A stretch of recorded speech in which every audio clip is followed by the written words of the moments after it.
మీరందరూ చప్పట్లు కొట్టారంటే త్వరగా ముగించమని. దేవునికి స్తోత్రం. మరి ప్రభు కృపను బట్టి సెకండ్ వర్షిప్కి వచ్చిన మీ అందరికీ ప్రభు అయిన యేసుక్రీస్తు వారి ప్రశస్త నామంలో నా యొక్క హృదయపూర్వక శుభాలు తెలియచేస్తూ ఉన్నాం. దేవుని సన్నిధి మన మధ్య ఉంది. దేవుని వాక్యాన్ని జాగ్రత్తగా విందాము. గ్రామంలో ఇద్దరు భార్య భర్తలు నివసిస్తున్నారు. భార్య ప్రభువుని నమ్ముకొని రక్షణ పొంది విశ్వాసంలో నడుస్తూ ఉండేది. అనేకసార్లు తన భర్తకు చెప్పేది, ఏమండి నేను ఆదివారం దేవుని మందిరానికి వెళ్తున్నాను, మీరు కూడా రండి, దేవుని వాక్యం వినండి, మీరు రక్షణ పొందితే పరలోక రాజ్యంలో మనం చేరడానికి మరి అవకాశం ఉంది. నేనైతే రక్షణ పొందాను, పరలోకం వెళ్తున్నాను చెప్తే ఆయన తేలిగ్గా ఒక మాట అనేవాడు, నా బదులు కూడా నువ్వే వెళ్ళు వచ్చేయి అనేవాడు. నా బదులు కూడా నువ్వే. ఎన్నిసార్లు ఆ మాట చెప్పినా కూడా ఆయన అట్లనే అనేవాడు. సరే, ఇంకా ఆమె సైలెంట్ అయిపోయింది, ఇంకా చెప్పడం మానేసింది. ఒకరోజు ఆ భర్తకు ఒక కథ వచ్చింది. ఆ కథలో ఏంటంటే, తాను తన భార్య ఇద్దరు ప్రయాణం చేస్తున్నప్పుడు దూరంగా ఒక ప్రకాశమానమైన పట్టణం కనబడుతూ ఉంది. అతను అనుకున్నాడు, నా భార్య అప్పుడప్పుడు పరలోకం అంటుంది, ఇదే కదా పరలోకం, మరి కోటి సూర్యుడు తేజస్సు కంటే ప్రకాశిస్తుంది అనుకుని నా భార్య కంటే నేనే ముందుగా వెళ్ళిపోయి ఆ పరలోకంలోకి వెళ్ళిపోతాను అనుకున్నాడట అని వెళ్ళిపోయాడు. సరిగ్గా పరలోకపు గేటు దగ్గరికి వెళ్ళేసరికి ఇద్దరు దేవదూతలు నిలబడి ఉన్నారు. వారిని కూడా తోసుకుని వెళ్ళడానికి ప్రయత్నం చేశాడు, కానీ వారు వెళ్ళనివ్వలేదు. సహోదరుడా, మరి ఉండు, నీ భార్య వెనకాల వస్తుంది, నీ యొక్క వాట్ ఈజ్ యువర్ రిక్వైర్మెంట్ అంటే, నన్ను పరలోకంలోనికి పోనివ్వండి అన్నాడు. నీ భార్య వస్తుందిగా అని చెప్పారు. తర్వాత ఆమె వచ్చింది. అప్పుడు వాడు చెప్పారు, భూమి మీద ఉన్నప్పుడు నీ భార్య ఎన్నోసార్లు నువ్వు కూడా రా దేవుని మందిరానికి అని ఎన్నోసార్లు నిన్ను బ్రతిమలాడేది, కానీ నీవు నా బదులు కూడా నీవే వెళ్ళు అనేవాడు కదా. ఇప్పుడు కూడా అదే జరుగుతుంది, నీ బదులు కూడా నీ భార్య లోపలికి వెళ్తుంది, నువ్వు ఇక్కడే ఉండాలన్నాయి. గేటు వేసేసారు. గట్టిగా ఏడ్చేస్తున్నాడు. అది కథ అని చెప్పాను కదా, కథలో ఏడుస్తున్నాడు. భార్య అనింది, ఏమండి ఏంటి ఏడుస్తున్నావు ఏంటంటే, ఇలా జరిగింది, మీరు నమ్మండి దేవుని బిడ్డలారా. ఆ తెల్లారితే ఆదివారం ఆయన కూడా బైబిల్ పట్టుకొని భార్య కంటే ముందుగా ప్రయాణమయ్యాడు. దేవునికి స్తోత్రం. చాలామంది ఈ రోజుల్లో నా బదులు కూడా మీరే వెళ్ళి వచ్చేయండి అని చెప్తారు. మరి నువ్వేం చేస్తున్నావు? కాడి కూర్చుంటున్నావు, నిద్రపోతున్నావు, లేకపోతే వ్యర్థమైనటువంటి సినిమాలు షికారు తిరుగుతున్నావా? దేవుని బిడ్డ ద్వారా మనందరము దేవుని సన్నిధిలో కనపడాలని బైబిల్ మాట్లాడుతుంది. ఈరోజు నా అంశము, నువ్వు మారినప్పుడు నీ శత్రువులు కూడా మిత్రులుగా మారుతారు. దేవునికి స్తోత్రం. అది బైబిల్ యొక్క విషయము. దాని కొరకు నేను ఆదికాండము 33వ అధ్యాయము మరి తీసుకుంటున్నాను. ఈసారి బైబిల్ ఉన్నవారు చూడండి. The book of Genesis chapter 33 మొదటి నుంచి కొన్ని మాటలు మనం చదువుకుందాము. దయచేసి నేను ఒక వచనం చదువుతాను, రెండవ వచనం మీరందరూ కలిపి చదవండి. యాకోబు కన్నులెత్తి చూచినప్పుడు ఏశావును అతనితో 400 మంది మనుషులను వచ్చుచుండిరి.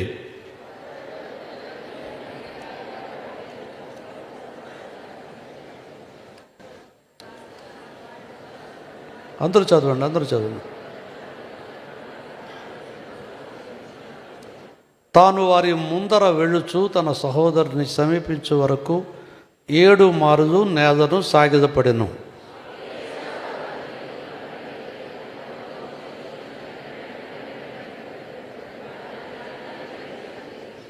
ఏశావు కన్నులెత్తి ఆ స్త్రీలను పిల్లలను చూచి, వీరు నీకేమి కావాలనని అడిగినందుకు అతడు, వీరు దేవుడు నీ సేవకునికి దయచేసిన పిల్లలే అని చెప్పాను.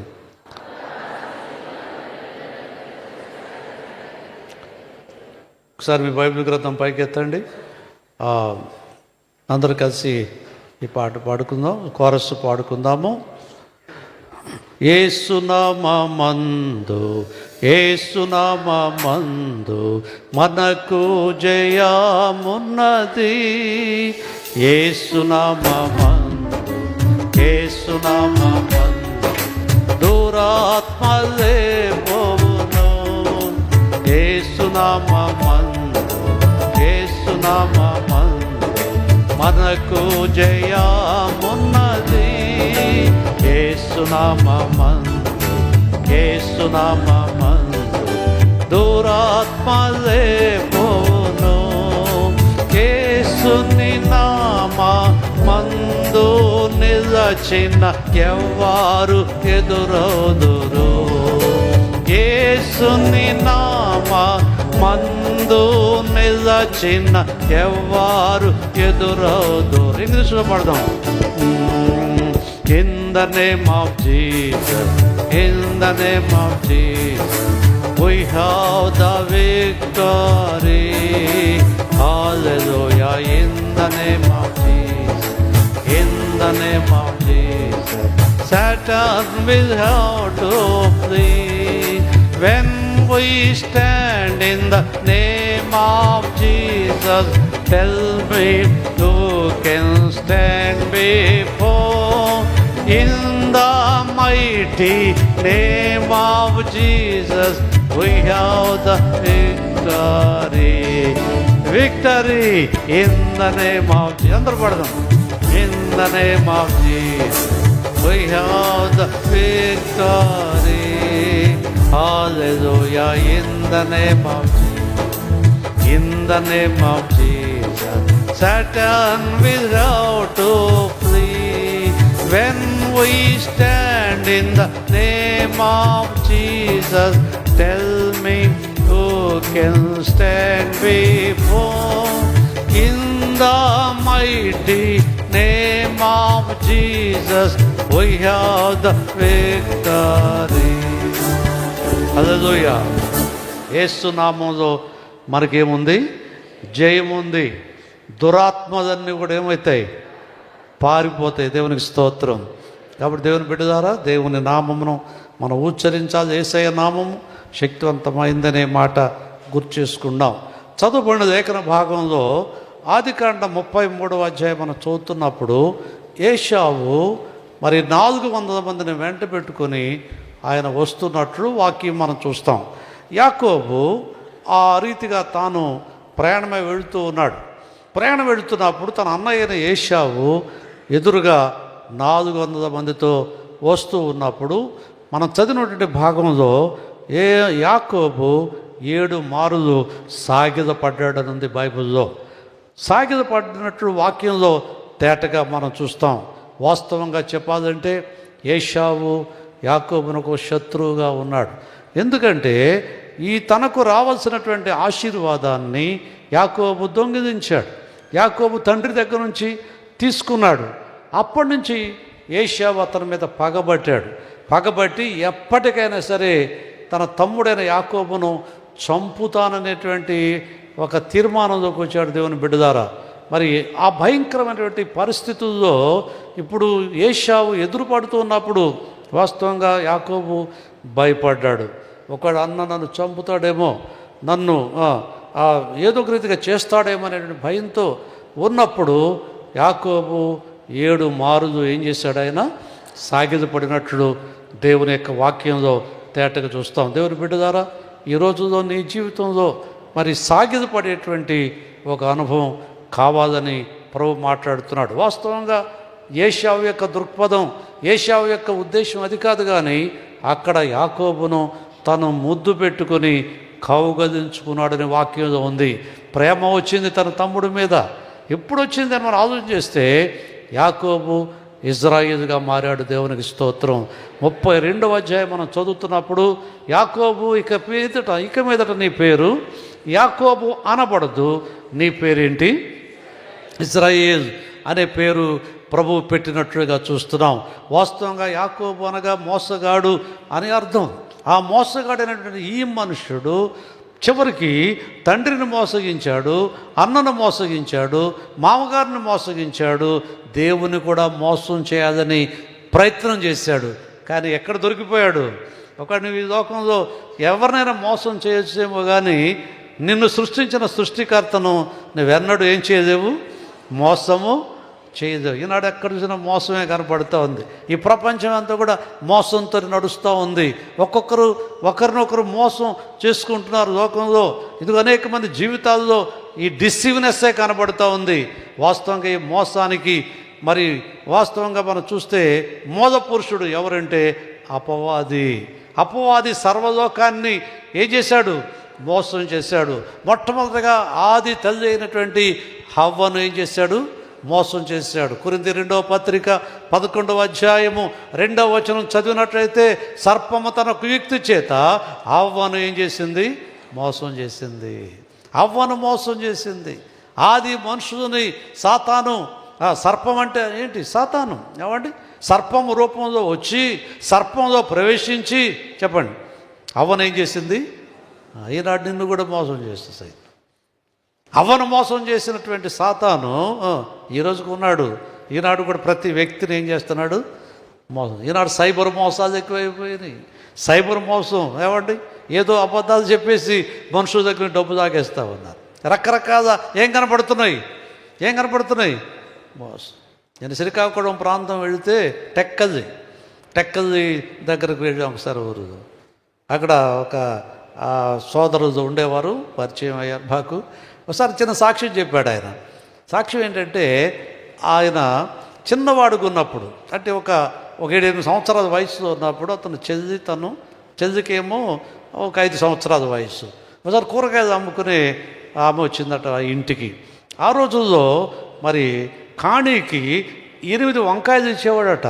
కాణీకి ఎన్ని, ఒక 50 సంవత్సరాలు 40 సంవత్సరాల సంగతి చెప్తున్నాను నేను. కాణీకి 8 వంకాయలు ఇచ్చేవాడట. అతని తల్లి గారు ఒక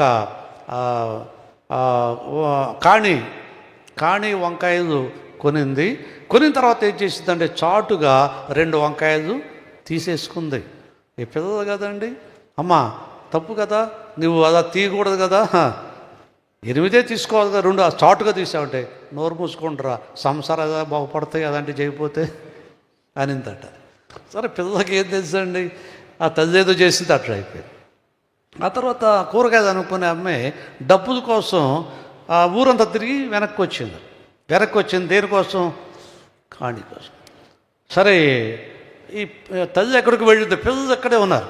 అమ్మ మీ తల్లి గారు నాకు కాణీ ఇవ్వాలి, ఇస్తుందేమో అడుగంటే ఈ అమ్మాయి నేను ఇస్తానుండని చెప్పి ఈ పాపకి కాణీ అణా ఏంటో తెలియదు. వాళ్ళ అమ్మగారు ఎక్కడో పెడితే అణా తీసుకొచ్చి అమ్మాయి చేతి తట్టిందంట. ఆ కూరగాయ మనిషి అణా పట్టుకుని పోయింది. తల్లి వచ్చి తర్వాత గట్టిగా చెప్తుంది, అమ్మ కాణీ ఇచ్చేసానందంట. కానీ నేను మార్చుకొని వస్తున్నాను, ఇప్పుడు ఎక్కడ ఇచ్చావని.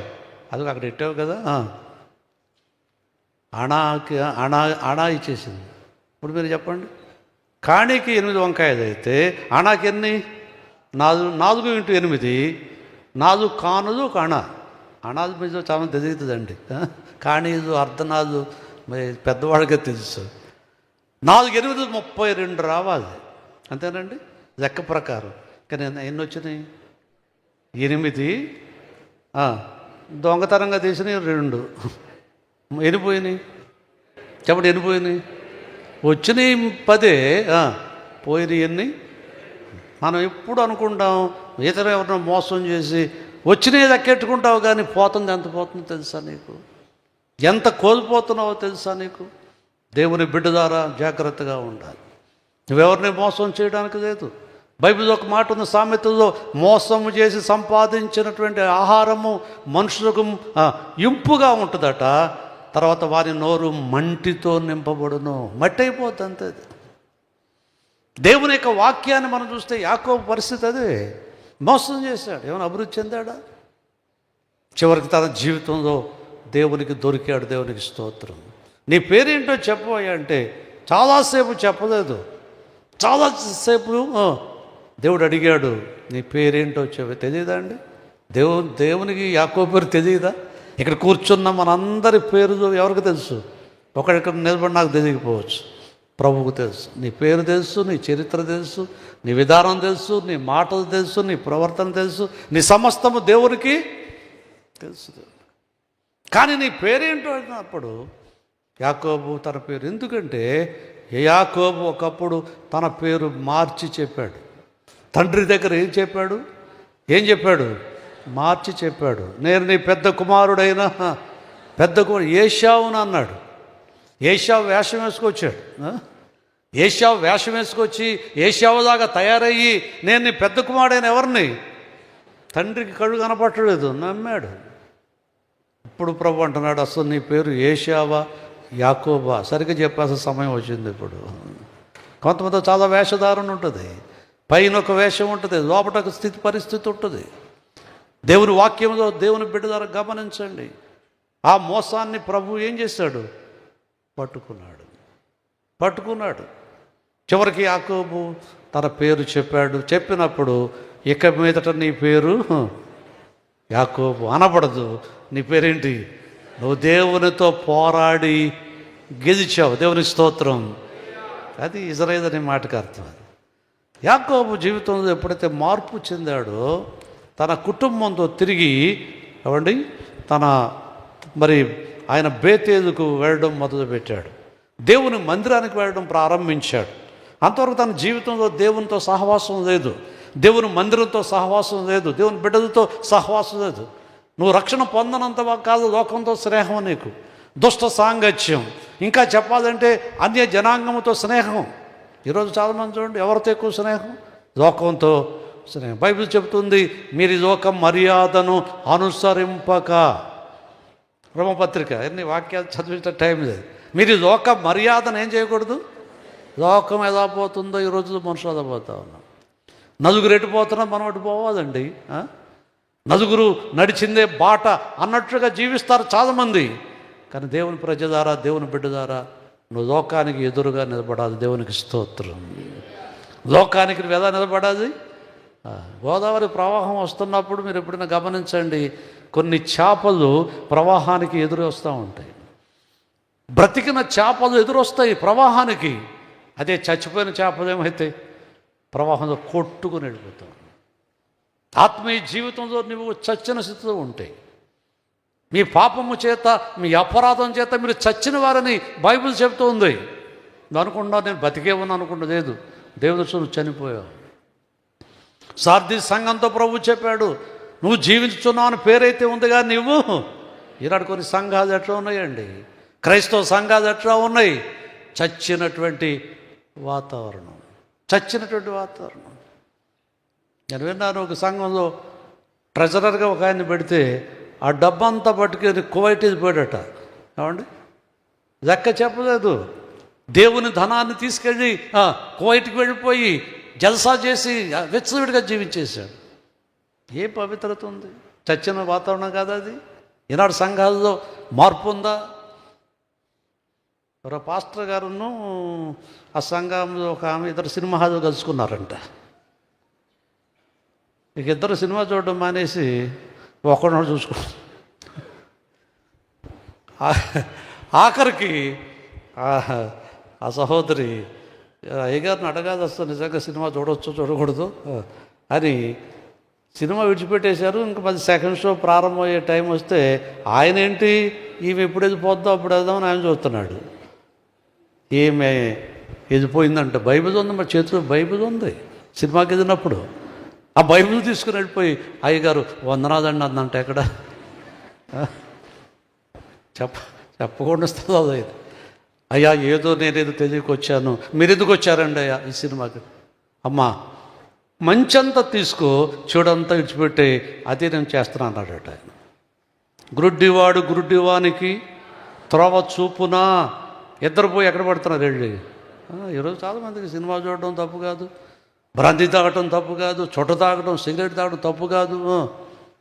దేవుని వాక్యంలో, దేవునిలో నడిచేటువంటి ఒక అనుభవం నీకుంది. నీలో జీవం ఉండాలి. జీవము నీలో ఉన్నప్పుడు ఆ జీవము నీతోనే ఆగదు. నీ ఇంటిలోనికి వెళ్ళిపోద్ది, నీ భర్తలోకి వెళ్ళిపోద్ది, నీ భార్యలోకి వెళ్ళిపోద్ది, నీ యవనస్తున్న బిడ్డల్లోకి. మా తల్లి గారు నేను యవనస్తుడుకున్నప్పుడే రక్షించబడింది, చదువుకున్న రోజుల్లోనే. ఆ ప్రార్థన చేస్తుంటే తెల్లవారుజామున లేచి మొక్కాళ్ళ మీద ప్రార్థన చేస్తుంటే ఆ ప్రార్థన ఏమో పట్టుకుంది. దేవునికి స్తోత్రం. ఒకసారి హెచ్చరించేది, అబ్బాయి సరిగా ఉండదు, నువ్వు జాగ్రత్తగా ఉండాలని చెప్పేది. కొన్నిసార్లు అయితే ఎగతాళి చేసేవాడిని, కానీ ఒకరోజుగా ఆ ప్రార్థన ఏమండి మరి యవ్వనుడని నన్ను మార్చింది. దేవునికి స్తోత్రం. ఈరోజు నీ జీవితంలో జీవం ఉందా? జీవిస్తున్నావా నువ్వు? యాకోబు జీవితంలో మార్పు చెందినప్పుడు ఏమండి ఇజ్రాయేలుగా మారిన తర్వాత తన సోదరుడైన ఏశావు అతని దగ్గరకు వచ్చి చంపలేదు, కౌగలించుకొని అతను ఏం చేశాడనుంది, ముద్దు పెట్టుకున్నాడు.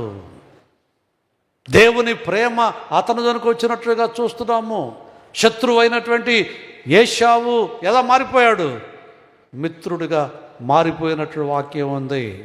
సామెతల గ్రంథం 16వ అధ్యాయము 7వ వచనం మనం చదివితే అక్కడ సామెతల్లో సొలొమోను మహారాజు ఒక మాట రాస్తున్నాడు, చూడండి.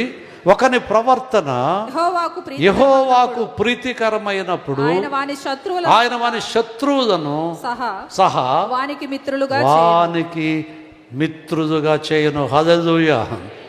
ఒకని ప్రవర్తన యెహోవాకు ప్రీతికరమైన ఇష్టమైనప్పుడు, నీ ప్రవర్తన ఇష్టమైనప్పుడు నీ శత్రువులు కూడా ఎలా మారుతారు? మిత్రులుగా మారిపోతారు. ఈనాడు లోకమంతా శత్రుత్వంతో, ఎక్కడ చూడండి శత్రుత్వం. సొంత అన్నదమ్ములే శత్రువులు అయిపోతున్నారు, సొంత పిల్లలే శత్రువులు అయిపోతున్నారు, సొంత అక్కే శత్రువు అయిపోతుంది. ఏమండి? దేని కొరకు? డబ్బు కొరకు. ఏదో కాస్త ఆస్తి ఉంటే ఆ ఆస్తి కొరకు తన్నుకోవడం, కొట్టుకోవడం, కోర్టుల చుట్టూ తిరగడం. శత్రుత్వం బాగా పెరిగిపోయింది. కానీ దేవుని బిడ్డ ద్వారా గమనించండి నీ ప్రవర్తన. అందుకే దేవుని వాక్యంలో నీ ప్రవర్తన జాగ్రత్తగా చూసుకోవాలి. దేవుని సన్నిధిలో నువ్వు ఎలా జీవిస్తున్నావు దేవుని వాక్యంలో చూస్తున్నావు. అందుకే దైవ గ్రంథంలో మనం చూసినట్లయితే నీ ప్రవర్తన అంతటి మీద ఆయన అధికారమునకు ఒప్పుకొనుము, అప్పుడు ఆయన త్రోవదన్ని సరాళం. సామెతలో ఉన్న మాటది. ఎవరు అధికారం ఉండాలి మన మీద? కొంతమంది, నా మీద ఇంకెవరు అధికారం చేయకూడదు, నా మీద నా భార్య అధికారం చేయకూడదు, నా మీద నా భర్త అధికారం చేయకూడదు, నా మీద మా తల్లిదండ్రులు అధికారం చేయకూడదు. బైబిల్ చెప్తుంది ప్రభువు నీ మీద అధికారం చేయాలి. ఆయన అధికారానికి ఏం చేయాలి? నువ్వు ఒప్పుకోవాలి. ఇప్పుడు మనందరికీ ఒక అధికారం ఉంది, అధికారులు ఉన్నారు. భారతదేశంలో ఒక ప్రభుత్వం ఉంది, గవర్నమెంట్ ఉంది. గవర్నమెంట్ అంటే అర్థం ఏంటి? అధికారులు ఉండవు. కొన్ని ఆర్డినెన్స్ జారీ చేస్తారు వాళ్ళు, మనం ఫాలోఅప్ చేయాలి. వాటి హెల్మెట్ పెట్టుకోవాలండి. బండి 2 వీలర్ మీద ఏం పెట్టుకోవాలి? హెల్మెట్. ఎందుకు? అది ఒక ఆర్డినెన్స్. పెట్టుకోకపోతే దానికి ఫైన్ వేస్తారు. కారు 4 వీలర్ నడిపేవాడు సీట్ బెల్ట్ పెట్టుకోవాలి. ఇవన్నీ మన క్షేమం కొరకే. శాసనాలు కట్టడలు దేని కొరకు? మన క్షేమం కొరకు. దేవుని బిడ్డ ద్వారా గమనించండి. అందుకే ఆయన అధికారానికి ఒప్పుకుంటే నీ త్రోవదన్ని ఏమవుతాయి? కొన్ని పాశ్చాత్య దేశాల్లో, అమెరికా లాంటి దేశాల్లో మంచు పడుతూ ఉంటుంది. ఐరోపాలో కూడా జర్మనీ, స్విట్జర్లాండ్, నార్వే ఇలాంటి దేశాలు కూడా మంచు కురిసే దేశాలు. అవన్నీ కూడా మనకు దాకా ఇంత వేడి ఉండదు, కానీ ఈ మధ్య ఎందుకు హీట్ వేవ్స్ వచ్చినాయని చెప్తున్నారు. ఆ మంచు కొన్నిసార్లు రోడ్ల మీద పడి 2 అడుగులు ఎత్తు మంచు పడితే ప్రయాణం చేయడం చాలా కష్టం, కారులు వెళ్ళడం చాలా కష్టం. అప్పుడు ప్రభుత్వం ఏం చేస్తుందంటే ఒక రకమైన పౌడర్ తీసుకొచ్చి ఆ మంచు మీద చల్లుతారట వాళ్ళు, కార్పొరేషన్ వాళ్ళు. ఆ దాని మీద చల్లినప్పుడు మంచు నీళ్ళ వల్లే కరిగిపోయి కొద్దిసేపట్లో రోడ్లన్నీ ఏమైపోతాయి? క్లియర్ అయిపోతాయి. ప్రయాణాలు అప్పుడు చేస్తారు. నీ ప్రవర్తన అంతటి మీద ఆయన అధికారాన్ని ఒప్పుకుంటే నీ త్రోవలన్నీ ఏమైపోతాయి? కొన్నిసార్లు మన త్రోవలో ట్రాఫిక్ జామ్ అయిపోతా ఉంది, అడ్డులు. ఏదో కార్యం చేయాలనుకుంటావు, జరగట్లేదు. ఉద్యోగం కావాలనుకుంటావు, రావట్లేదు. చదువులో ముందుకెళ్ళాలనుకుంటావు, రావట్లేదు. వివాహం జరగదనుకుంటావు, జరగట్లేదు. ఏదో సమస్యలు ఎందుకు? నీ ప్రవర్తన సరిగా లేదని బైబిల్ చెప్తావు. ముందు నువ్వే సరి చేసుకోవాలి. ఏం సరి చేసుకోవాలి? Correct your character. ఈ ప్రవర్తన ఏం చేయాలి? నువ్వు సరి చేసుకున్నావా? గుడ్ క్యారెక్టర్ నీకుండా. దేవుని వాక్యంలో మనం చూసినప్పుడు దేవుని బిడ్డ ద్వారా యాకోబు జీవితంలో మార్పు చెందినప్పుడు శత్రువు అయినా అన్న ఎద మారిపోయాడు, మిత్రుడైపోయాడు. కౌగదించుకున్నాడు, ముద్దు పెట్టుకున్నాడు, తన ప్రేమను ఏం చేశాడు? ఇక్కడ ఏశావు నేను జ్ఞాపకం చేస్తాను మీకు, యేసు ప్రభువుకు సాదృశ్యంగా ఉన్నాడు. దేవునికి స్తోత్రం. ఎప్పుడు నువ్వు ఆయన వైపు తిరుగుతున్నావో నీ జీవితం మారుతుందో చెప్పండి. ఆయన నిన్ను ప్రేమిస్తున్నాడు. ఆయన నిన్ను నీకు శత్రువు కాదా ఇక దేవుడు నీకేమవుతాడు?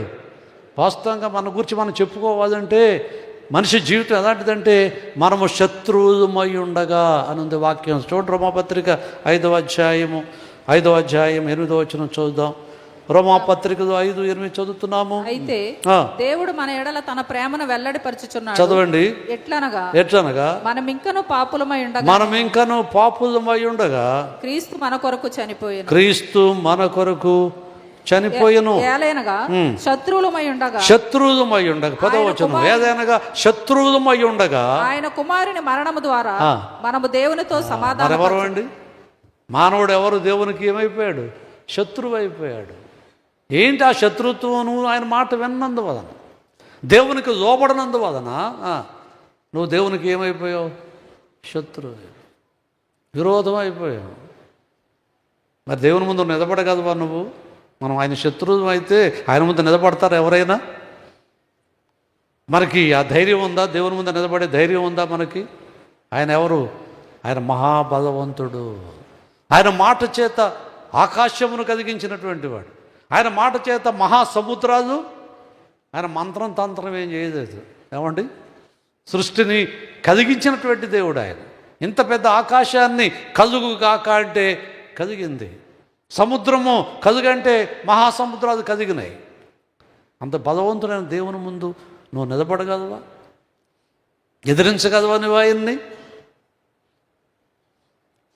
నేను అప్పుడప్పుడు చెప్తున్నాను, ఒక గండు చీమ కడియం స్టేషన్లో నిలబడిందంట ప్రైజ్ పట్టా మీద. గండు చీమ, దాని తలకాయ కొంచెం పెద్దగా.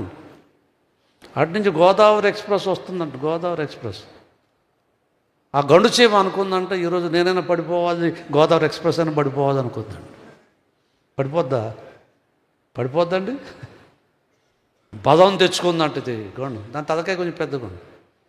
ఇంకా అదేమో హార్న్ వేసుకొస్తుంది, గోదావరి ఎక్స్ప్రెస్ వస్తుంది. ఇంకా ఫరదాంగ దూరం ఉందనగానే ఈ గండు చేప ఎగిరిపోయి ఎక్కడ పడిపోయింది దానికి తెలియదు, గాలికి ఎగిరిపోయి అంతదో కనపడి అంతదో మాయమైపోయి ఆవిరి. నువ్వు అతిశయపడ్డాక ఏమి లేదు. కొంతమంది చాలా అతిశయం, గర్వం ఉంటుంది. నేనేంటి ఎవరనుకుంటున్నారండి? మా కులం ఏమనుకున్నారు? మా చదువు ఏంటి అనుకున్నారు? మాకున్న ధనం ఏమిటి అనుకున్నారు? పనికిరావు. ఇదొకరు చాలామంది అతిశయపడతారు. కానీ మనము దేవునికి మిత్రులం సాగిదపడ. ఇక్కడ యాకోబు ఏశావును చూడగానే 7 మారులు ఏం చేశాడు? సాగిదపడ్డాడు. తను తగ్గించుకున్నాడు ప్రభు ఆ యొక్క ఏశావు ముందు. సాగిదపడినట్టు సాగిదపడటం అంటే సాష్టాంగము పడినాడు. దేవుని వాక్యం మనం ప్రభు ఎదుటికి వచ్చినప్పుడు సాగిదపడాలి. మనం ఏం చేయాలా? సాగిదపడాలి. 99వ కీర్తనలో ఒక మాట మీకు గుర్తు చేస్తాను. చూడండి, 9వ వచనం చదువుకుందాం. కీర్తన గ్రంథం Psalms 99 and verse 9. మన దేవుడైన యెహోవా పరిశుద్ధుడు. మన దేవుడైన యెహోవాను గణపరచుడి. ఆయన పరిశుద్ధ పాదముల ఎదుట సాగిలపడండి. హల్లెలూయా. మన దేవుడైన యెహోవా పరిశుద్ధుడు. ఆ పరిశుద్ధుడైన దేవుని ఎదుట ఆయన పాదాల దగ్గర ఏం చేయాలంట? మనం సాగిలపడాలి. సాగిలపడుతున్నావా? ఆయన పాదాల దగ్గరకు వచ్చి సాష్టాంగపడుతున్నావా? తగ్గించుకొని, దేవా నన్ను కనికరించండి, ఇదిగో అని దేవుని నువ్వు ఎంత హంబుల్నెస్ ఎప్పుడైతే నీలో ఉంటుందో అక్కడ ఏముంటుంది? ఆశీర్వాదం. ఈరోజు సాగిదపడుతున్నాం దేవుని సాగిదపడటంలో ఇంకొక అనుభవం ఏంటంటే, ఒకటి తగ్గింపు, రెండవది ఆయన వర్షిప్ చేస్తున్నావు, ఆరాధన చేస్తున్నావు. నువ్వు హృదయపూర్వకంగా దేవుని ఆరాధిస్తున్నావంటే అదే సాగిదపడటం. నువ్వు తగ్గించుకోవాలి. దేవుని దగ్గరికి వచ్చినప్పుడు నీ గొప్పతనాన్ని అంతా ఏం చేయాలి? దేవుని మందిరానికి వచ్చినప్పుడు మనం ఎవరో మనం మర్చిపోవాలి. లార్డ్ ఐ యామ్ నథింగ్, నేను ఏమీ లేని దాన్ని, ఏమి లేని వాడును అనుకోవాలి. ప్రభు దగ్గరికి వచ్చినప్పుడు మీ అన్న దేవుడని ఎవరు? పరిశుద్ధుడు. పరిశుద్ధుడైన దేవుని ఆరాధిస్తున్నావా? సాగిల పాడి మ్రొక్కెదము సత్యముతో ఆత్మాతో మన ప్రభు యేసుని. సాగిల పాడి మ్రొక్కెదము మోషే కంటే శ్రేష్ఠుడు అన్ని మోసముల నుండి విడిపించెన్. మోషే కంటే శ్రేష్ఠుడు అన్ని మోసముల నుండి విడిపించెన్. వేషధారులను ద్వేషించున్ ఆశతో మ్రొక్కెదము సాగిల పాడి మ్రొక్కెదము. హల్లెలూయా. సాగిల పడుతున్నావా? మోషే కంటే శ్రేష్ఠుడు, అహరోను కంటే శ్రేష్ఠుడు, అందరికంటే శ్రేష్ఠుడు నా యేసయ్య పాదాలు సాగిల పడాలి. నీదో అంత దీనత్వం ఉందా? తగ్గించుకునే మనసు ఉందా? చాలా కుటుంబాలు ఎందుకు కొట్లాటం, గొడవలు తగ్గింపు దాకే. అసలు ఎప్పుడైనా సారీ చెప్పేటువంటి మనసు ఉందా? ఏదైనా చిన్న పొరపాటు ఉందనుకో, ఐఎమ్ సారీ అండి. సారీ చెప్పడం నేర్చుకోవాలి. తగ్గించుకోవటం. ఈనాడు మనిషి పాడైపోవటం కారణం ఇగో, అతిశయం, గర్వం. నేనేంటి, నేను చెప్తానా? దేవుని బిడ్డ ద్వారా ఈ రోజుల్లో వాక్యం మనం చూస్తే సాగిదపడేటువంటి అనుభవం ఉంది. యాకోబు 7 మారులు. 7 అనేది సంపూర్ణ సంఖ్య. 7 ఏంటి చెప్పండి? 7 అని మీరు బైబిల్ ఎక్కడ చూడండి. 7 అనేది పర్ఫెక్ట్ నంబర్. సైతాన్ అన్నాడు, ఆ నెంబర్ చెప్పకండి మీరు, 7 అంటే ఏడవటమే. అందుకే మీరు ఎప్పుడైనా పల్లెటూరులో కొలతలు కొలుస్తారు, ధాన్యం కొలుస్తారు. అవి కొలిసినప్పుడు ఏమంటారు తెలుసా మీకు? 1 2 3 4 5 6 7 అన్నది అనరు. 6 అంటాడు. 6 8లోకి జంప్ అయిపోతారు. ఎందుకు? 7 అంటే ఏడవటమేనా అని ఆడ ఉద్దేశం. కానీ బైబిల్ చెబుతుంది నువ్వు ఖచ్చితంగా ఏమన్నది? 7 అనే సంఖ్య.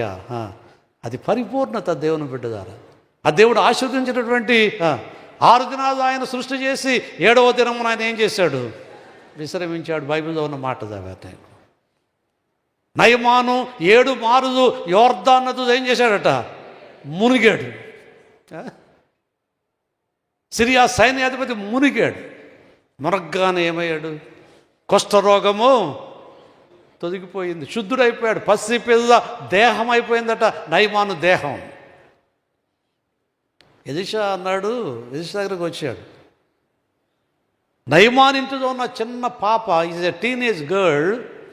ఏమండి? సువార్త చెప్పింది, యజమానురాలు చెప్పింది, అమ్మ మన యజమానుడు దైవజనుడైన ఎలీషా గారి దగ్గరికి వెళ్తే స్వస్థత పొందుతాడు, వెళ్ళమనంటే ఆ భార్య చెప్పింది. చిన్నపిల్లల మాటలు అంత పట్టించుకో మనమైతే, ఏమండి? కానీ చిన్నపిల్లల మాటలు, కొన్ని దైవికమైన మాటలు వారు మాట్లాడినప్పుడు ఆశ్చర్యం. నయమాను దగ్గరికి వెళ్ళాడు. రథం మీద కూర్చున్నాడు. రథం మీద కూర్చొని కబురు పెట్టాడు. ఎలీషా అప్పుడు ఏదో కొండ మీద ఉన్నాడు. ఆయన కబురు పెట్టాడు, నేను సైన్యాధిపతిని వచ్చాను.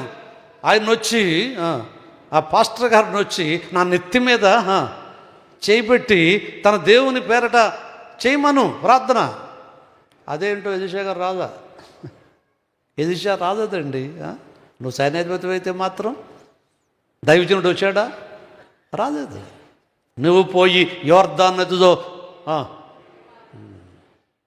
యోర్దాను నది కొంచెం మురికిగా ఉంటుంది, కొంచెం డైటీగా ఉంటుంది. మన కొత్త గోదావరి వచ్చినప్పుడు ఎలా ఉంటుంది? నయమాను అనుకున్నాడు, కోపం వచ్చేసింది. నన్ను 144 మైళ్ళు ప్రయాణం చేసుకొస్తే నేను సిరియాద్ నుండి దమస్కు పట్టణం నుండి ఇజ్రాయెల్ దేశం 144 మైల్స్ దూరం. ఇప్పటికీ చరిత్ర. ఇంత దూరం నేను వస్తే కనీసం వచ్చి నా నెత్తి మీద అసలు వచ్చినోడు ఏం చేయాలా? రథం దిగి దేవుని సేవకు దైవజనుడి దగ్గరికి వచ్చి అడగదా నేను మిలిటరీ జనరల్ నేను అన్న గర్వంతో ఉన్నప్పుడు యోర్దాను దేశాలు మునుగా అన్నాడు. వెంటనే కోపం వచ్చింది. మా దేశంలో సిరియా దేశంలో అబానా ఫర్ఫర్ 2 నదులు ఉన్నాయి, ఇప్పటికీ ఉన్నాయి. బైబిల్ ఎందుకు చరిత్ర ఒప్పుకుంటూ తెలుసా మీకు? బైబిల్లో ఉన్న పట్టణాలు కానీ, బైబిల్లో ఉన్నటువంటి నదులు కానీ, బైబిల్లో ఉన్న చరిత్రకు ఆధారమైన ఎన్నో ఉన్నాయి. చరిత్రకు ఆధారం లేని గ్రంథాలు ఎన్నో ఉంటాయి. పుక్కిటి పురాణాలు అంటారు, కొన్నిటిని కల్పన కథలు అంటారు. కల్పించేసి బైబిల్ కల్పించింది కాదు, దేవుని బిడ్డ ద్వారా చరిత్ర ఒప్పుకునేటువంటిది, సత్యాన్ని ఒప్పుకునేది. ఈనాడు మనందరం క్రీస్తు శకంలో ఉన్నామా, శాతవాహన శకంలో ఉన్నాం? మనం ఏ శకం? ఈనాడు ఈ తారీఖు ఎక్కడి నుంచి వచ్చింది? 2026 చెప్పండి. జూలై 19 తారీఖు ఎక్కడి నుంచి వచ్చింది? క్రీస్తు ప్రభు దగ్గర నుంచి. అంటే యేసు ప్రభు వారు చరిత్రకు ఆధారం. చప్పట్లు కొట్టి ప్రభువును మహిమపరచు. చరిత్రకు ఆధారమైనటువంటి వాడు ఆ యేసయ్య. చరిత్ర ఒప్పుకొని ఎన్నో ఉన్నాయి, అవన్నీ నమ్మదగినటువంటివి. కొంత చాలా అతిశయంగా మాట్లాడుతూ ఉంటారు. మా దేశంలో అబానా ఫర్ఫర్ 2 నదులు ఉన్నాయి. నేను వెళ్ళిపోయి మునగదైనా వాటితో. నువ్వు అక్కడ మునిగితే ఇక్కడ ఎందుకు వచ్చావు? ఎన్నోసార్లు మునిగుండొచ్చు అతను. నదులు నిన్ను శుభ్రం చేస్తాయా? నదులు నిన్ను స్వస్థపరుస్తాయా? కోటి పాపాలు చేసి కోనేటిలో మునిగితే పాపాలని కొట్టుకుపోతాయా?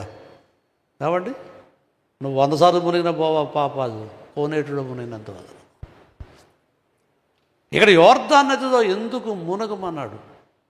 ఏది విషయాన్ని చూస్తే యోర్దాను నది యేసు ప్రభు రక్తానికి సాదృశ్యం. దేవునికి స్తోత్రం. యేసు రక్తము ప్రతి పాపమును ఏం చేస్తుంది చెప్పండి? కడుగుతాం. సరే, వెనక్కి వెళ్ళిపోతున్నాడు. మళ్ళీ కోపం వచ్చేసింది. మా దేశంలో అవి ఉన్నాయి. అప్పుడు ఒక సైనికుడు, నాయన ఆ ప్రవక్త ఏమైనా గొప్ప మాట ఏమైనా చెప్పాడా? మునగమన్నాడు. ఆ కాస్త అది చేయటానికి ఏంటంటే మళ్ళీ వెనక్కి వచ్చాడు. యోర్దానులోకి వెళ్ళాడు. ఒకసారి మునిగాడు, అలాగే ఉన్నాడు. రెండోసారి మునిగాడు, అలాగే ఉన్నాడు. మూడోసారి మునిగాడు, అలాగే ఉన్నాడు. నేను మందిరానికి 7 వారాలు వచ్చానండి, ఏం జరగలేదండి నాకు అంటారు చాలామంది. కానీ 7 సారి మునిగినప్పుడు ఇంక ఈసారి తేలలేదట, మునిగిపోయాడు. ఇంకా పైకి రావట్లా. అందరూ అనుకున్నారు అయిపోయాడు, వెళ్ళిపోయాడు, కొట్టుకుపోయాడు. ఈ నయమాన్ గారు కొట్టుకుపోయాడు అనుకున్నారట. కొట్టుకుపోలేదు, అరగంటకు తేజాడట. హల్లెలూయా. ఈసారి తేజినప్పుడు పాత నయమాన్ కాదు, ఇప్పుడు ఏమైపోయాడు? కుష్ఠరోగిగా లేడు, శుద్ధుడైపోయాడు. ఈ రాత్రి మధ్యాహ్నం టైంలో నిన్ను శుద్ధిపరిచేది యేసయ్య రక్తమే. నీ పాపమును కడిగేది యేసయ్య రక్తమే. నీ రోగమును కడిగేది ఎవరు? యేసయ్య రక్తం. దేవుని బిడ్డ ద్వారా గమనిస్తున్నావు. దేవునితో నీ సహవాసం ఎట్లుంది? విధేయత కలిగి జీవిస్తున్నావు నువ్వు. అందుకే బైబిల్ గ్రంథం మనం చూసినట్లయితే తన కుటుంబంతో యాకోబు ఏశావు ఎదుట సాగారు. మనమే కాదు, మన కుటుంబం అంతా ఎక్కడికి రావాలా? నీ భార్య నువ్వు, నీ భర్త నువ్వు, నీ బిడ్డలు ఎక్కడ ఉండాలా? ఎక్కడ? కుటుంబంతో వస్తున్నావా? నీ కుటుంబము దేవుని దగ్గర ఉండాలండి. దావీదు గారు ఒక ప్రార్థన చేశాడు, ప్రభువా నా కుటుంబము నీ సన్నిధిని ఉండునట్లుగా దాన్ని ఆశీర్వదించమన్నాడు. ఎక్కడ ఉండాలి కుటుంబం అంతా? కొంతమంది ఉంటారు. హైదరాబాద్లో మాకు తెలిసిన కుటుంబం రైల్వేలో పనిచేసేవాడు. జీతం అందుకోగానే భార్య, భర్త, 3 పిల్లలు ఆ చుట్టుపక్కల అందరూ సినిమా హాల్కి వెళ్ళిపోయాడు. సినిమాకి వెళ్ళడమే కాదు, మళ్ళీ ఆ మొదటి సినిమా ఎన్ని చూస్తే లేట్ అయిపోయింది, మళ్ళీ హోటల్కి వెళ్ళి మళ్ళీ అక్కడ తినేసేసి ఒకరోజు అలాగే దొంగలు పడ్డారు. ఇంట్లో మొత్తం ఎత్తుకుపోయారు, బంగారం గారంతా కూడా. దేవుడికి స్తోత్రం. ఆ తర్వాత మీటింగ్స్ పెట్టినప్పుడు ఆ ఏరియాలో మేము మల్కాజిగిరి ఏరియాలో మీటింగ్స్ పెట్టాం. వాక్యం చెప్పిన తర్వాత ఆ కుటుంబం అంతా రక్షణ పొందారు. దేవునికి స్తోత్రం. బంద్ అయిపోయినాయి, ఇంట్లో సినిమా పాటలు బంద్ అయిపోయినాయి, డ్యాన్సులు బంద్ అయిపోయినాయి. కుటుంబ ప్రార్థన, దేవుని వాక్యం. ఆదివారం వచ్చిందంటే ఇంకెవరు ఎక్కడికి వెళ్ళడానికి లేదండి. ఎక్కడికి? దేవుని మందిరానికి. దేవునికి స్తోత్రం. హల్లెలూయా. అవసరం ఆదివారం. ఇది యెహోవా ఏర్పాటు చేసిన దినము. చెప్పండి. మనము దాని యందు this is the day that the lord has made అని ఉంది వాక్యంలో. ఈరోజు ఎవరిది? ఎవరిదండి ఈరోజు? ఇది నీది కాదు, నాది కాదు. ఎవరిది? మన దేశంలో కొంతమంది మతోన్మాదులు ఐక్యరాజ్య సమితి దగ్గరికి వెళ్ళి, అమెరికాకి వెళ్ళి ఆదివారం సెలవు ఇచ్చారు. క్రైస్తవులు అందరూ యేసుప్రభువు నమ్ముకున్న అందరూ వెళ్ళిపోతారు. ఎక్కడికి? చర్చికి వెళ్ళిపోతున్నారండి. క్రమంగా వెళ్ళిపోతున్నారు. మార్చండి అని అన్నారు. శనివారానికి మార్చమన్నారు. ఆదివారం సెలవుని ఎప్పుడు దేనికి మార్చాలా? వాళ్ళు చెప్పారు, యుఎన్ ఐక్యరాజ్య సమితి వాళ్ళు చెప్పారు, ప్రపంచం అంతా ఆదివారం సెలవు అయితే నీకు ఒక్కడికే శనివారం మాత్రం అతులుపోండి అన్న. నోరు మూసుకుని వచ్చేసారు. ఏమండి? ఈనాడు ప్రపంచంలో సండే హాలిడే ఎవరు పెట్టింది? ప్రభుత్వాలు పెట్టింది కాదండి. ఆదివారము తెల్లవారుచుండగా యేసు ప్రభువారు తిరిగి లేచాడు. దేవునికి స్తోత్రం. మరణాన్ని జయించి, అది ఎవరు పెట్టిన రోజు? అందుకే దాన్ని ప్రకటన గ్రంథంలో ఉంటుంది, ప్రభువు దినము. This is the Lord's day. ఎవరి దినం?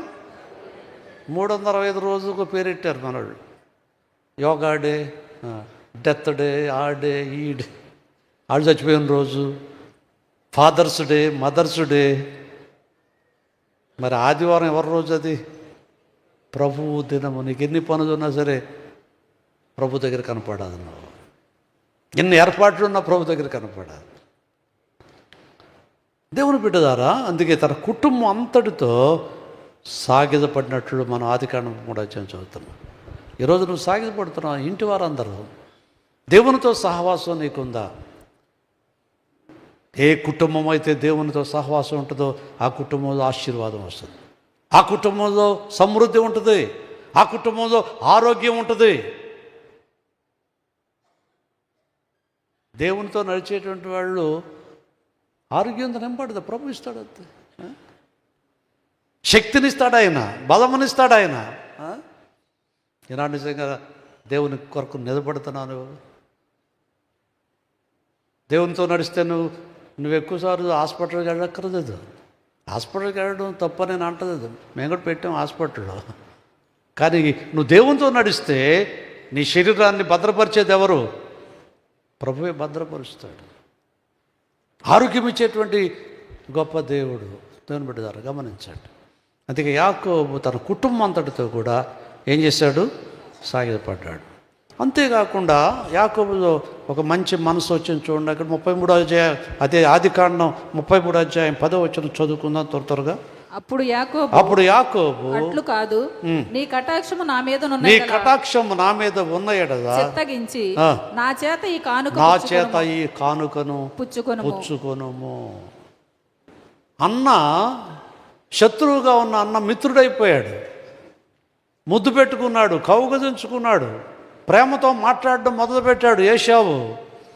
అప్పుడు యాకోబు అంటున్నాడు, ఇదిగో నీ కటాక్షము నా మీద ఉన్నాడు, ఈ కానుక పుచ్చుకో. నా దగ్గర ఒక కానుక ఇవ్వాలనుకుంటున్నాను, నేను ఒక ఆఫరింగ్ ఇవ్వాలనుకుంటున్నాను, తీసుకోవాలి అంటే ముందు ఏశావు తీసుకోలేదు, తీసుకొని అన్నాడు.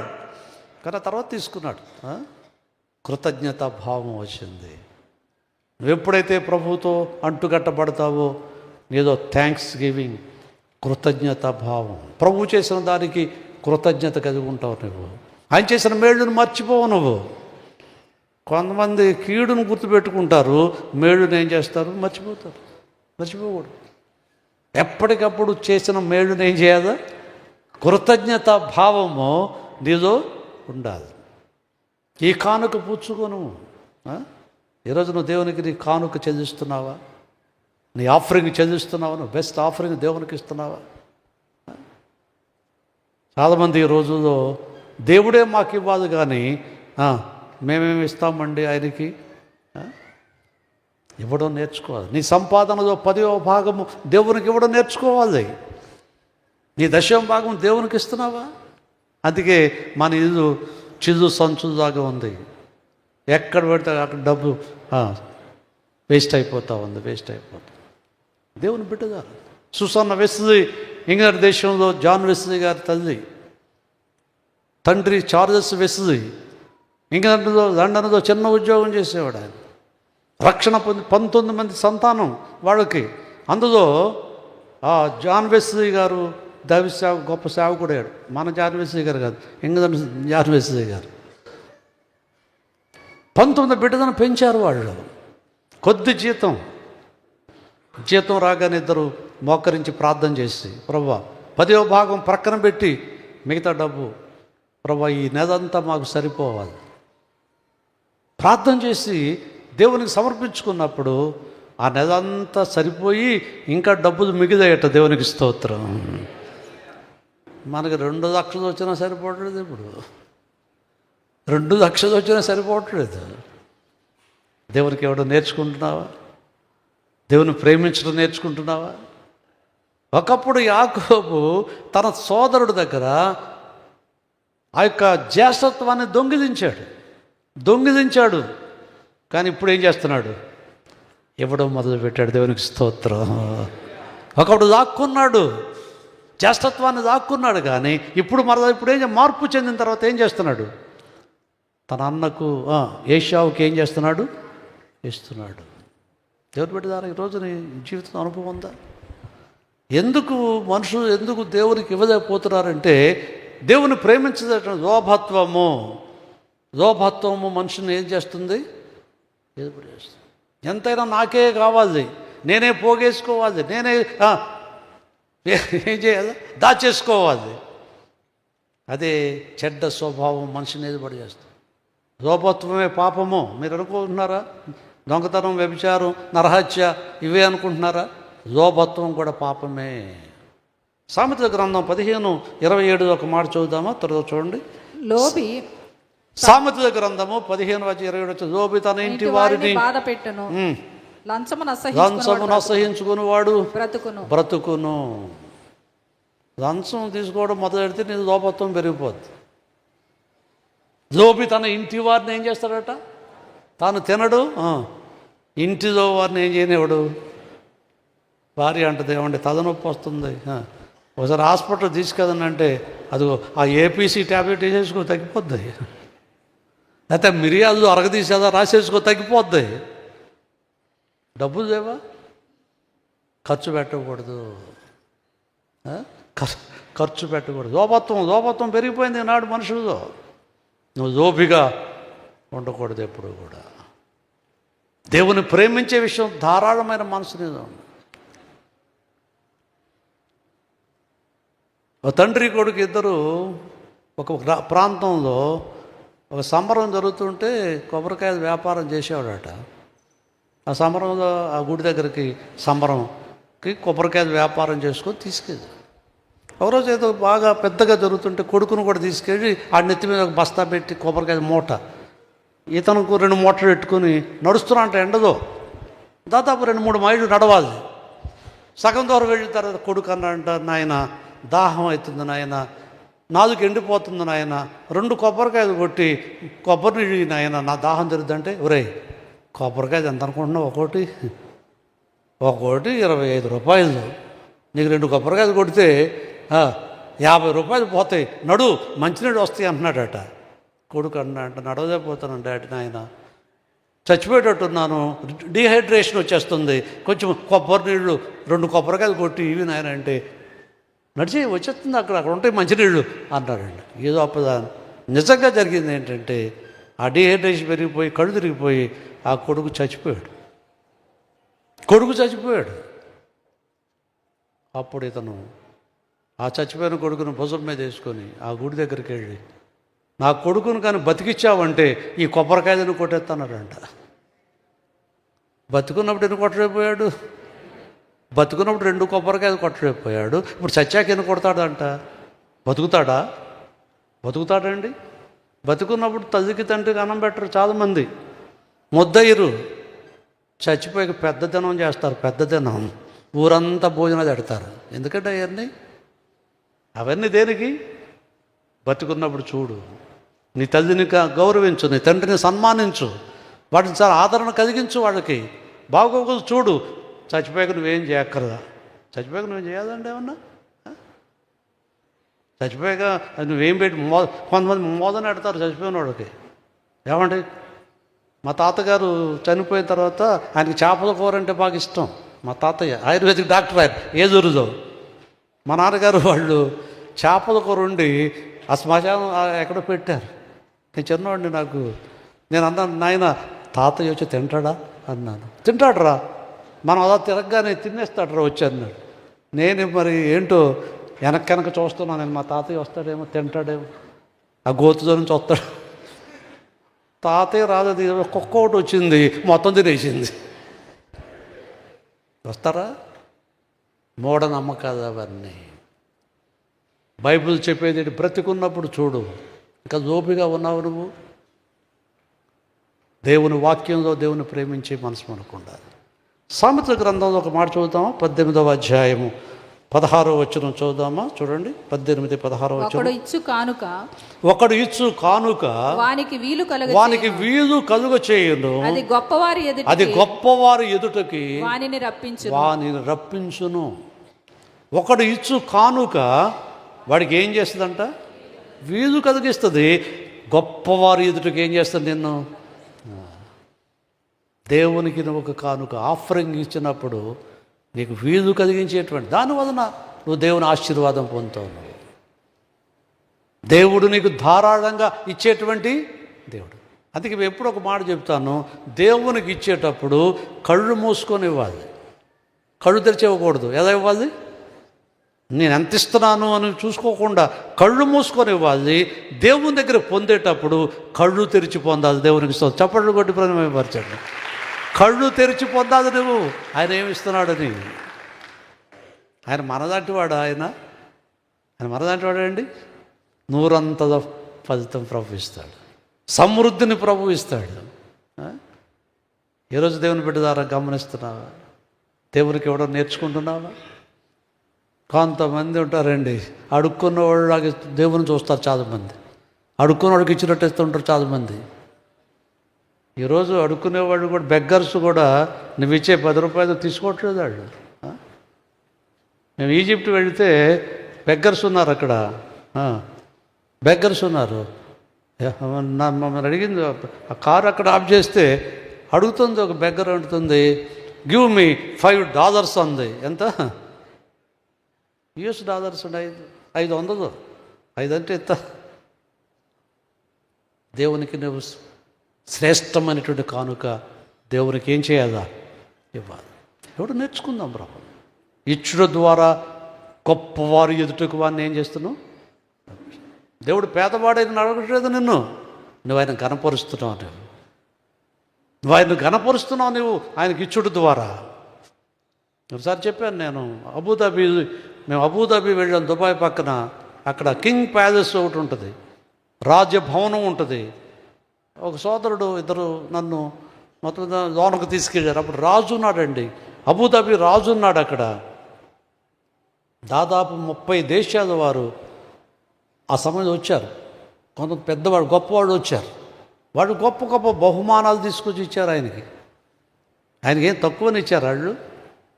ఏమండి, ఆయన అబుదాబి రాజు అంటే మీరు గల్ఫ్లో రాజుల పరిపాలన, డెమోక్రసీ లేదు. దుబాయ్ అయినా, అబుదాబి అయినా, సౌదీ అయినా, కువైట్ అయినా కింగ్స్ ఉంటారు అంతే. వాళ్ళు కోటీశ్వరుదండి. కానీ శ్రేష్టమైనటువంటి తీసుకొచ్చి ఆ రాజుకి ఇచ్చారు. దానివలన ఏంటి? ఘనత. దేవునికి ఇవ్వడంలో ఆశీర్వాదం. ఇక్కడ వాక్యం మనం చూస్తే యాకోబు ఏశావుకి ఏమిచ్చాడు? నేను అప్పుడప్పుడు చెప్తున్నాను, నీ దేహమును దేవునికి ఇవ్వాలి, నీ శరీరాన్ని దేవునికి ఇవ్వాలి, నీ సమయం దేవునికి ఇవ్వాలి, నీ యొక్క బలం, నీ యొక్క సమయాన్ని దేవునికి ఇవ్వాలి, నీ శక్తిని దేవునికి ఇవ్వాలి. మీ శరీరమును సజీవ యాగముగా దేవునికి ఏం చేయమన్నాడు? ఏ యాగం? సజీవ యాగం. ఇదే లివింగ్ సాక్రిఫైస్గా నీ శరీరాన్ని దేవునికి ఇచ్చేసేయాలి. ప్రభు, ఈ శరీరం నాది కాదు, ఎవరిది? నీది ప్రభువా. ఈ దేహం దేవునికి ఇచ్చేస్తే దీనికి 104 జ్వరం వచ్చిన నువ్వు బాధపడు. ఇది ఎవరిది? ఈ శరీరం ఎవరిది? ప్రభువుది. ఆయన చూసుకుంటాడు. ఈ శరీరానికి అన్నం లేదనుకో బాధపడు, ఇది ఎవరిది? ఆయనే పెట్టుకుంటాడు భోజనం, ఆయనే స్వస్థపరుస్తాడు. ప్రతి ఎవరు చూసుకుంటారు? దేవుని బిడ్డలారా, దేవుని కార్యాలలో ముందుకు నువ్వు సాగుతున్నావా? కావండి, ఈనాడు దేవుని రాజ్యం కొరకే మనం ప్రయాసపడాలి. యాకోబు శ్రేష్టమైనటువంటి కానుకను తీసుకొచ్చి ఎవరికి ఇచ్చాడు? ప్రభువుకి ఇచ్చాడు. ఏశావుకి ఇచ్చినట్లు. ఇంకొక మాట చెప్పి నేను ముగిస్తున్నాను. ఆ అధ్యాయం చాలా విషయాలు ఉన్నాయి, కానీ ఒక మాట మీరు చదవండి. 33వ అధ్యాయం 12వ వచనంలో ఒక మాట చదువుకుందాము. మనము వెళ్ళుదము, నేను నీకు ముందుగా నేను నీకు ముందుగా సాగిపోవుదునని చెప్పగా వాక్యం మనం చూసినప్పుడు ఇక్కడ ఏశావు యాకోబుతో ఒక మాట చెప్పాడండి, నీకు ముందుగా వెళ్తాను. హల్లెలూయా. నువ్వు ఎప్పుడైతే ఆయన ఎదురు సాగిపడతావు, ఎప్పుడైనా ఆరాధిస్తున్నావు, ఎప్పుడైనా ప్రేమిస్తున్నావు, నీ ముందు ఎవరు ఉంటారు? ఇప్పుడు ఎవరుంటారండి? ప్రభు ఉంటాడు. నీకు ముందుగా వెళ్ళేవాడు ఎవరు? ఇప్పుడు నీ ముందుగా నడిచేవాడు ఎవరు? ప్రభువే నడుస్తాడు. వెనకుంటాడు, ముందుంటాడు ప్రభు. 23వ కీర్తన చెప్పండి. యెహోవా నా కాపరి, the Lord is my shepherd, I shall not want. Jehovah నా కాపరి. గొర్రెలకు కాపరి ముందుంటాడు, పందులకు కాపరి వెనకాల ఉంటాడు. ఎందుకు? పందులు కాపరి అక్కరదా? అవి కాపరినేమో అనుసరించు, ఎంతసేపు ఏం చూస్తాయి? మురిగోతులు అవి చూస్తాయి పందులు. రాజహంసలు ఉంటాయి కొన్నిసార్లు, సరోవరాలు ఉంటాయి రాజహంసలు. మేము హిమాచల్ ప్రదేశ్ ఆ ప్రాంతం వెళ్ళినప్పుడు అక్కడ సరోవరాలు చూశాను నేను, రాజహంసలను చూశాను నేను. ఏమండి, రాజహంసలు ఆకాశం వర్షం కురుస్తుంటే ఆ వర్షపు నీళ్ళు త్రాగటానికి నోరు తెరుస్తాయట. మనకు ఆ నీళ్ళు తాగవు. వర్షము డైరెక్ట్గా పడుతుంటే ఆ వర్షపు నీళ్లు తాగుతాయి రాజహంసలు. అంత శ్రేష్టమైనవి, అంత శుభ్రమైనవి. అవి తాగే నీరు కానీ తినే ఆహారం కానీ. మన అన్నం మురికంతా తినేస్తుంటాం, డయేరియా వచ్చేస్తుంది, ఇంకా అది వచ్చేస్తుంది, ఇది వచ్చేస్తుంది. ఆ రాజహంస ఒకసారి ఒక పంది బురదలో దొరుకుతుంటే చూసిందట. చూసి, మిత్రమా, ఆకాశంలో చూడు, మంచి వాతావరణం, మంచి సరోవరాల్లో మంచి నీరు ఎన్ని ఉంటాయి, తీసుకెళ్తాను రా అందట. ఎవరిని? దాన్ని. అప్పుడు అందంట, అక్కడ కూడా మురికొంటుంటాయా? అది ఎక్కడికి ఏదైనా ఏం కావాలి దానికి? పరలోకంలో కూడా సినిమా హాల్ ఉన్నాయంటే ఎంతమంది వస్తారు పరలోకానికి? మేము వస్తాం మా పేరు రాసేయండి అంటారు. పరలోకం కూడా బ్రాందీ షాపులు ఉన్నాయంటే రెడీ ఉంటాయా? నువ్వు అనుకున్నాడు పరలోకం అంటే అంత అపవిత్రమైందా? పరలోకము చెప్పండి, ఎంతో అందమైనది పరలోకము, అసమానమైనది నా దేశము. ఎంతో అందమైనది పరలోకము, అసమానమైనది నా దేశము. ఎల్లప్పుడూ విశ్వాసంతో యాత్రను సాగింతును, ఎల్లప్పుడూ విశ్వాసంతో యాత్రను సాగింతును. పరలోకము నా దేశము, పరదేశి మాయలోకమే, నేను యాత్రికుడను. హల్లెలూయా. పరలోకం నా దేశము. Heaven is wonderful place. Heaven is my country. Students pledge చెప్తారు కదా కాలేజీలో, హై స్కూల్స్లో, India is my country. All Indians are my brothers and sisters, I love my country. ఎప్పుడో చదివాం మేము. కొన్ని మాటలు గుర్తున్నాయి. All Indians are my brothers sisters అంటారు. ఆడవాళ్ళనే ప్రేమిస్తారు, ఆడ కులం వాళ్ళనే ప్రేమిస్తారు, ఆడ మతానికి చెందిన వాళ్ళనే ప్రేమిస్తారు, అందరిని ద్వేషిస్తారు. అదే జడ్జి అంటే? అదే నువ్వు చేసే ప్రమాణం? దేవుని బిడ్డ ద్వారా ఈ మాయలోకం అన్నాడంతే. ఏ లోకం ఇది? రేపల్లో ఒకసారి వాకింగ్ చెప్పడానికి వెళ్తే ఒక గది ఇచ్చారు, ఒక ఇల్లు ఇచ్చారు నాకు. గదిలో నుండి అయ్యగారు అన్నారు. ఆడే భోజనం పెట్టేవాళ్ళు. ఒక యవనస్తుడిని నాకు పరిచర్యకి పెట్టారు అక్కడ. సరే వాడు ఒకసారి ఏదో మా సందర్భం మాట్లాడుతూ ఒరే మాయా అని పిలుస్తున్నాడు. బాబు ఎవరిని పిలుస్తున్నావయ్యా? మా మామయ్యని పిలుస్తున్నానండి. మరి మామయ్య అనొచ్చు, అంకుల్ అనొచ్చు కదా, మాయ అంటున్నావేంటి? ఆడు నిజంగానే మాయ అండి అన్నాడు. దేవుని బిడ్డ ద్వారా లోకం అంతా మాయే. దేవుని వాక్యము తెలియజేసేదంటే నువ్వు పరలోకంలో కనపడాలి. అందుకే నీకు ముందుగా ఏం చేస్తాను? నేను వెళుతున్నాను. మన ముందు నడిచేది ఎవరు? ప్రభు నడుస్తాడు. ద్వితీయోపదేశకాండం 31వ అధ్యాయానికి రండి. దేవుని వాక్యంలో 8వ వచనాన్ని చదువుదాం. 31. నీ ముందర నడుచువాడు యెహోవా, ఆయన నీకు తోడయుండును, ఆయన నీకు తోడయుండును, ఆయన నిన్ను విడువడు, ఆయన నిన్ను విడువడు, నిన్ను ఎడబాయడు. భయపడకుము, విస్మయం పొందకము. హల్లెలూయా. నీ ముందర నడుచువాడు నీ దేవుడైన యెహోవాయే. ఆయన నిన్ను విడువాడు. లోకమంతా విడిచిపెట్టవచ్చేమో, ప్రభువు నమ్ముకుంటే బంధువులు విడిచిపెట్టవచ్చేమో, స్నేహితులను విడిచిపెట్టి వెళ్ళిపోవచ్చేమో. ఏమండి, నాకు 20 మంది స్నేహితులు ఉండేవాడు విజయవాడలో. నేను ఉద్యోగం చేసే రోజుల్లో నేను ఎప్పుడైతే రక్షణ పొందానో నన్ను అందరూ విడిచిపెట్టి వెళ్ళిపోయారు. యేసయ్యే నా మంచి స్నేహితుడయ్యాడు. దేవునికి స్తోత్రం. లోకాన్ని విడిచిపెట్టవచ్చేమో నాకు తెలియదేమండి. రక్షణ మార్గం నడుస్తున్నప్పుడు మనుషుల్ని విడిచిపెట్టి వెళ్ళిపోవచ్చు. ఇదేదో మీరు ఏదో మతంలో కలిసిపోయారు, లేకపోతే ఏదో అయిపోయారని. కానీ నీ ప్రభు నీతో ఉన్నాడు. దేవునికి స్తోత్రం. నేను విడువాడు, ఎడబాయడు. చెప్పండి, నిబ్బరము కలిగి భయపడమన్నాడా? ధైర్యంగా చేయించు. నన్ను ఒక మాట చెప్పనివ్వండి. లోకంలో ఎవరు ధైర్యంగా బ్రతికేవాడు ఎవరంటే యేసయ్య నమ్ముకున్నవాడు. చప్పట్లు కొట్టి ప్రభుత్వం మార్చాడు. యేసయ్య నమ్ముకున్నవాడే ధైర్యంగా పోతారు లోకంలో. మిగతా అందరూ మేకపోతు గాంభీర్యం, మేకపోతు కూడా ధైర్యం, సింహం రాగానే పరిగెత్తికి వెళ్ళిపోతుంది. దేవుని బిడ్డ ద్వారా ధైర్యంగా చేసి నీ ముందర నడుస్తాడు. నిన్ను నడిపించే దేవుడు. నీ చేయి పట్టుకొని ఏం చేస్తాడు ఆయన? యాకోబుతో చెప్తున్నాడు, నీ ముందర నేను వెళ్తానని యేషయా వాగ్దానం చేశాడు. ఈరోజు నీతో వాగ్దానం చేస్తున్నాడు. నీ ముందర నడిచే ప్రభువును గుర్తించావు ఎప్పుడైనా? దేవుని బిడ్డ ద్వారా గమనించండి. ఆయన మనతో ఉండేవాడు, మనతో నడిచేవాడు. ఎక్కడ నడిపిస్తాడు నిన్ను? ఆయన నీ ముందర నిలబడి నడుస్తూ ఎక్కడ తీసుకెళ్తాడు నిన్ను? పరలోకం వరకు తీసుకెళ్తాడు. హల్లెలూయా. మోక్షం వరకు తీసుకెళ్తాడు నిన్ను.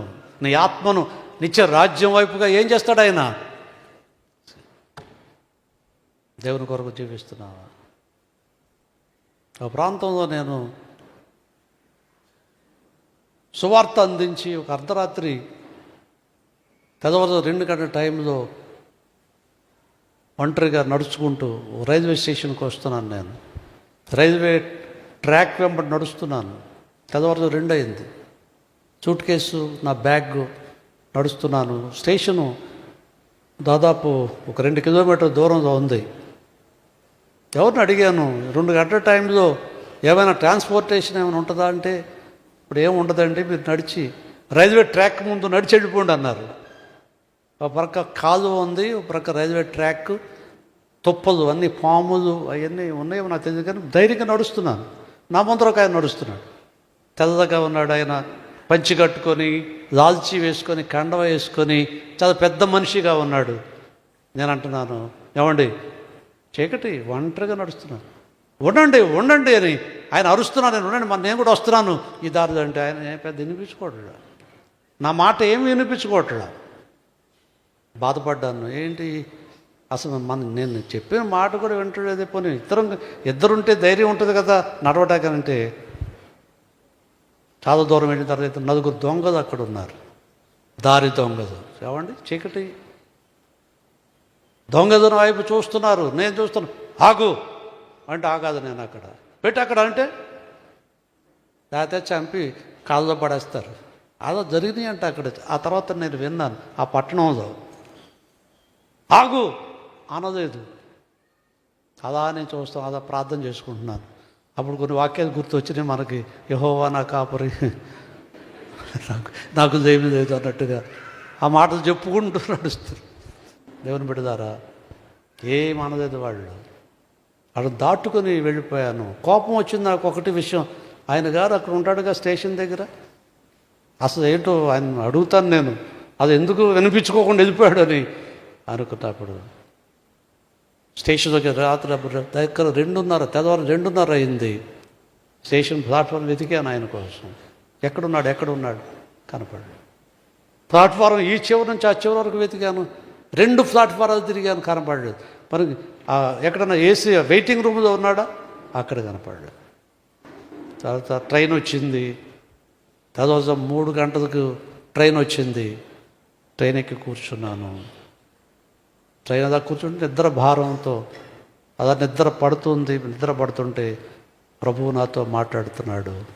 నేనే నీ ముందు నడిచానన్నాడు. దేవునికి స్తోత్రం. నేనే నీ ముందు నడిచాను నా కుమారుడా. నిజంగా ఎంత ఆనందం అయిపోయింది. కన్నీళ్ళు కూడా నాకు వచ్చాను. ఆయనే నా ముందు నడవకపోతే ఆ రోజు నన్ను చంపి ఆ కాళ్ళలో పడేసేవాళ్ళండి ఆ దొంగలు. నా ప్రభు ఎక్కడ నడిచాడు? నీ ముందు నడుస్తాడు. నీ శ్రమల్లో నువ్వు కృంగిపోయినప్పుడు, నువ్వు అనారోగ్యంలో ఉన్నప్పుడు, ఆర్థిక ఇబ్బందుల్లో నువ్వు ఉన్నప్పుడు, పరిస్థితులు నీకు ప్రతికూలంగా ఉన్నప్పుడు నీ ముందర ప్రభువుని నడుస్తాడు. ధైర్యంగా జీవించు, నిలబడు. ప్రభు కొరకు దేవుడు నిన్ను దీవిస్తాడు. లేచి నిలబడండి, ప్రార్థన చేద్దాం. లేచి నిలబడండి, ప్రార్థన చేద్దాం. యేసయ్య, నా ముందర నడిచేవాడు మీరే నాయన. నా ముందర నడవండి నాయన. నీ ముందర నడిచేవాడు నీ దేవుడే.